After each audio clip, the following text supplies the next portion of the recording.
समारोह खां रिपोर्ट कर रहा है डॉक्टर एम लाल वघाणी। समारोह लॻ हनीफ़ाबाद भरिसां ॻोठ शादेव खान कायमखानी में हुमेरा सोलंकी ऐं संदसि मुड़ुस जवाबदारनि खिलाफ़ एहतजाज ऐं मुज़ाहिरो कयो। जवाबदार अता मोहम्मद, हाजी खान ऐं मोहम्मद बख्श सोलंकी रोज़ाना सुबुह महिल घर जी घिटी ते अची करे धमकियूं ॾेई वेंदा आहिनि।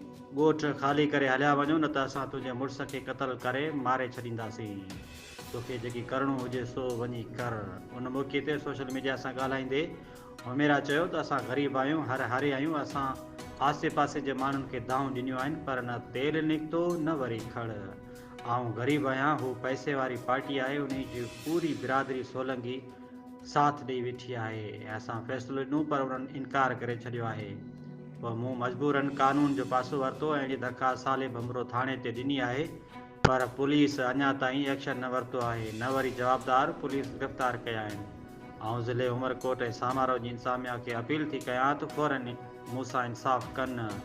टेई जवाबदार गिरफ़्तार करे सख़्त खां सख़्त सज़ा ॾिनी वञे, न त मूंसां इंसाफ़ न थियो त आऊं ख़ुदकशी करे पंहिंजो पाण खे मारे छॾींदसि।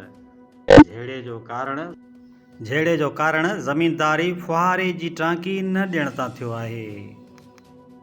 केस त हथां कॾहिं बि कोन खणंदसि। उमरकोट बि आऊं दाईंदसि वञी कोर्ट ते सामार में एसपी साहब, डीएसपी साहब मुंहिंजी अदालत छो कोन कई वञे। हीअ मीडिया ते मूं मजबूर थी मूं भरायो आहे।